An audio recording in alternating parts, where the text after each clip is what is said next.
नारायण हरि भगवान की जय। गुरुदेव श्री दादू दयाल जी महाराज की जय। दादू राम सत्य राम।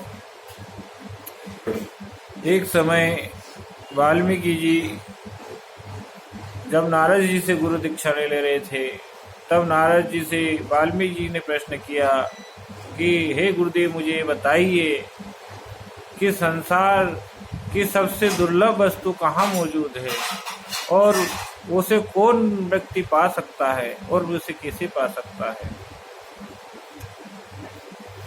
वाल्मीकि जी का ये प्रश्न सुनकर नारद जी ने कहा कि महर्षि, आपने प्रश्न तो बहुत अच्छा किया है।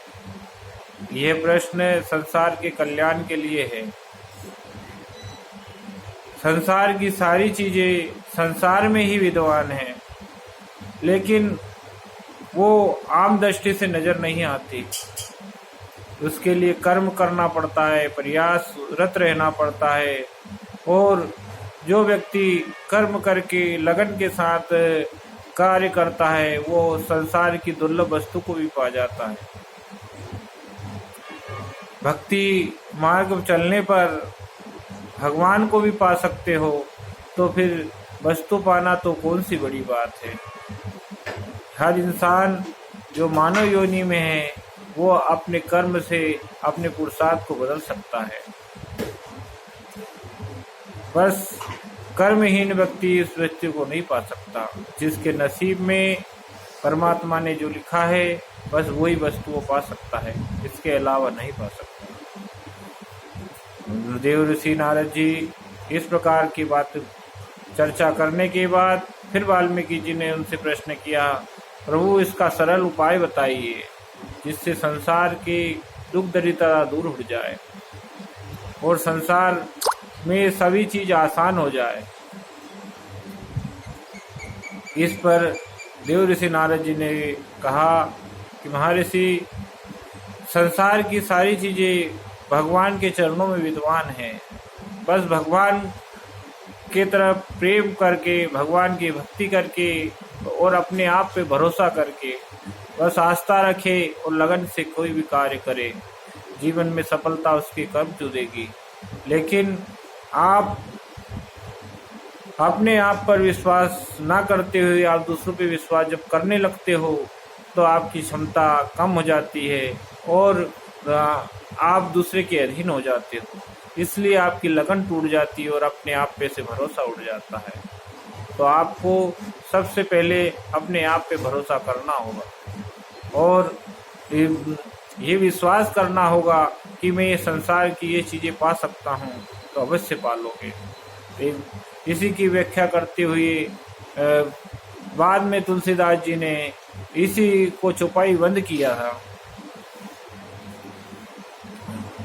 इसी वार्ता को व्याख्या करते हुए बाद में तुलसीदास जी ने साखी बंद किया है, जो संसार के लिए आज भी दुर्लभ है और मार्गशील है। वो साखी रामायण में है। रामायण की वो साखी है, सकल पदारथ हे जग माही, कर्महीन नर पावत नाहि। जय राम जय राम, जय जय राम, जय राम जय राम, जय जय राम। ये तुलसीदास जी महाराज जब धराधाम पर आए और उन्हें प्रभु की भक्ति का प्रसाद मिला हनुमान जी महाराज के द्वारा, उसके बाद उन्होंने ऋषि नारद और वाल्मीकि संवाद को साखीबंद किया और रामायण की लिखना आरंभ किया। भगवान खेड़ापति सरकार ने तुलसीदास जी महाराज को नारद जी की और वाल्मीकि जी की संपूर्ण कथा, हरि कथा का वर्णन सुनाया और हरि कथा प्रेम कथा के रूप में परिवर्तन हो गई और उनके मन में भक्ति भाव जग गया और उन्होंने ये रामायण की संपूर्ण साखी अवधी भाषा में लिखकर संपूर्ण रामायण हमारे जन कल्याण के लिए छोड़ के गए हैं, जिसमें कभी वाद विवाद भी उठता है, पर वाद विवाद उन साखियों पे उठता है जो लोग समझते ही नहीं। अगर उसे संपूर्ण तरीके से समझ जाए तो रामायण ऐसा ग्रंथ है जो हमारे जन कल्याण के लिए काम आता है, हमें मार्ग देता है। हम भटकते हैं तो हमारी दिशा को प्रसारित करता है, हमें रास्ता बताता है। बस रामायण जो आप ग्रंथ है उसे आप घर में रख के सिर्फ पूजे नहीं, उस रामायण को आप पढ़े भी और उसे समझे भी। आज हमारी संस्कृति ना जाने किस ओर जा रही है। ग्रंथों को तो सिर्फ पूजा का स्थान बना दिया गया है, न ग्रंथों को वाचने वाला रह गया, न ग्रंथों को समझने वाला रह गया। पहले हर घर में रामायण पढ़ी जाती थी, अब रामायण का तो नाम ही नहीं लिया जाता। भगवान की हरि कथा की, भगवान की भक्ति भी, अगर भगवान का पूजन पाठ भी करते हैं तो सिर्फ 2 मिनट के लिए बस नाम मात्र के भगवान का पूजन किया जाता है। आप सभी लोग से निवेदन है कि हम सनातनी लोग हैं, हम भगवान पर भरोसा रखने वाले लोग हैं, हमारा मेन ग्रंथ रामायण है। आप सभी उस रामायण ग्रंथ को बार बार पढ़े, अपने बच्चों को पढ़ाए और नई संस्कृति दी। क्योंकि रामायण अगर नहीं पढ़ोगे, रामायण नहीं सुनोगे, रामायण की कथाएं अगर चर्चनी होगी तो आपके आगे जाके आपका कल्चर बिगड़ जाएगा, आपकी संस्कृति बिगड़ जाएगी, आपकी पीढ़ियां बिगड़ जाएगी और आपका कुल का पूरा नाश हो जाएगा। जिस कुल की पीढ़ियां बिगड़ जाती है, जिस कुल के बच्चे बिगड़ जाते हैं, जिस कुल में कोई हरि भक्त नहीं होता, वो कुल का नाश होना संभव ही हो जाता है। इसी में कोई भी असंभव सी बात ही नहीं है। बस हरि भक्त अगर एक भी उबेजा हो जाए तो समझ लो कि उसका कल्याण हो जाता है। जैसे रामायण में इसका उदाहरण दिया है कि लंकापति रावण वेदवान का ज्ञाता होते हुए भी अधर्म के रास्ते पे चला और अधर्म किया, लेकिन उनके कुल में उनका एक भाई, छोटा भाई विभीषण जो था, वो भगवान नारायण के परम भक्त थे। उन्होंने अपनी लंकापुरी नगरी को बचाने की बहुत कोशिश करी और अपने भाई को समझाने की वो कोशिश करी कि अधर्म के रास्ते को छोड़कर धर्म के रास्ते पे चलो। भगवान से वेर करना अच्छी बात नहीं, जो भगवान से वेर करता है वो कहाँ बचता है, वो तो खत्म समाप्त तो होना ही वाला है। लेकिन ये बात ना मानते हुए उनका जो धर्म ध्वज था, उन्होंने ही लंका से उसे बाहर कर दिया।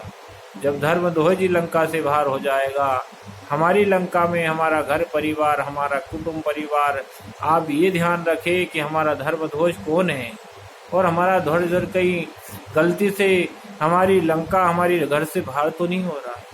अगर धर्म ध्वज हमारा कोई धर्मात्मा व्यक्ति कोई भगवान के प्रति आस्था रखता है तो समझ लो कोई पुण्य ऐसा होगा जो आपके कुटुंब में वो आ गया है, जो आपके जीवन में हस्तक्षेप कर रहा है, यानी आपको अधर्म के रास्ते से धर्म के रास्ते पे चला रहा है। ये आप अगर अधर्म कर रहे हो, कोई गलत काम कर रहे हो, कोई ऐसा कर्म कर रहे हो जिसे आपका जीवन नरक की तरफ जा रहा हो, तो कृपया आप छोड़ दे।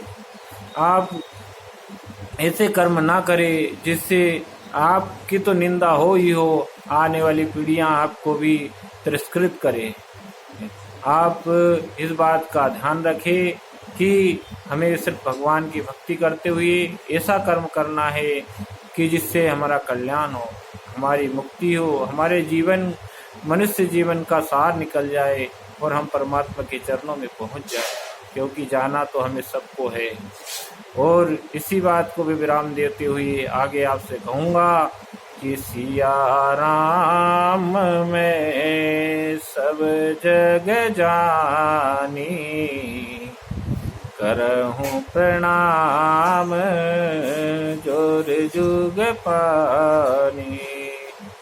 जय राम जय राम, जय जय राम, जय राम जय राम, जय जय राम। जय सीताराम, साधु राम, सत्य राधे राम। आगे आप इस चैनल को सब्सक्राइब करें, लाइक करें, कमेंट करें। आपका बहुत बहुत धन्यवाद। राधो राम, सत्य राम, आपका कल्याण हो।